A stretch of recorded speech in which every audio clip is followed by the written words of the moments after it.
আমি ফোকাসের একজন সদস্য সুজিত সেন বলছি। এবার আমাদের 28তম ফটোগ্রাফি প্রদর্শনী বা আলোকচিত্র প্রদর্শনী আমরা আজকে থেকে শুরু করলাম শান্তিপুর কলাতীর্থ প্রদর্শনশালায়।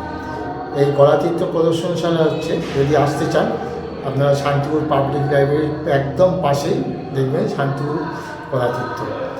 নদীয়ার মধ্যে একটা নামকরা আর্ট গ্যালারি। আর আমাদের ফোকাস 28 বছর ধরে আমরা নদীয়ার মধ্যে একজন ধারাবাহিক আমরা একটা ফটোগ্রাফিক সংস্থা।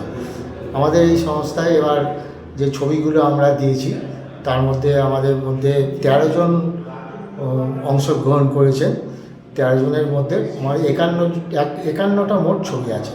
এই 51টা ছবির মধ্যে ট্রাভেল ফটোগ্রাফি আছে, বেশি মহাকুম্ভ হয়ে গেল সে মহাকুম্ভর ছবিও আছে, তারপর আমাদের নাইট ফটোগ্রাফি আছে, তার বার্ড ফটোগ্রাফি, অসাধারণ বার্ড ফটোগ্রাফি আছে, আর হচ্ছে গ্ল্যামার ফটোগ্রাফি আছে।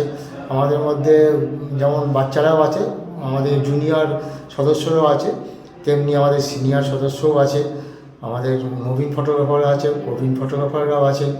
আমিও অনেক দিন থেকেই ফটোগ্রাফি করছি। আমাদের মধ্যে এমন একজন আছেন যিনি ইন্টারন্যাশনাল ফটোগ্রাফিতে জাজিং করেন, তার ছবিও এখানে আছে। তা আপনারা আসুন, আমি কথা দিচ্ছি ভালো লাগবে, আপনাদের প্রত্যেককে ভালো লাগবে। আর লাস্টের দিন আমরা একটা অনুষ্ঠান করছি, পারলে সবাই আসবেন। আমাদের যে ডিজিটাল প্ল্যাটফর্ম আছে সেই ডিজিটাল প্ল্যাটফর্মে আমরা মান্থলি কন্টেস্ট করি, প্রত্যেক মাসে বিভিন্ন বিষয়ের উপর কন্টেস্ট করি। সেই কন্টেস্টে যারা প্রথম দ্বিতীয় তৃতীয় পুরস্কার পাবেন তাদেরকে আমরা সেদিনকে সম্মানিত করব। নমস্কার।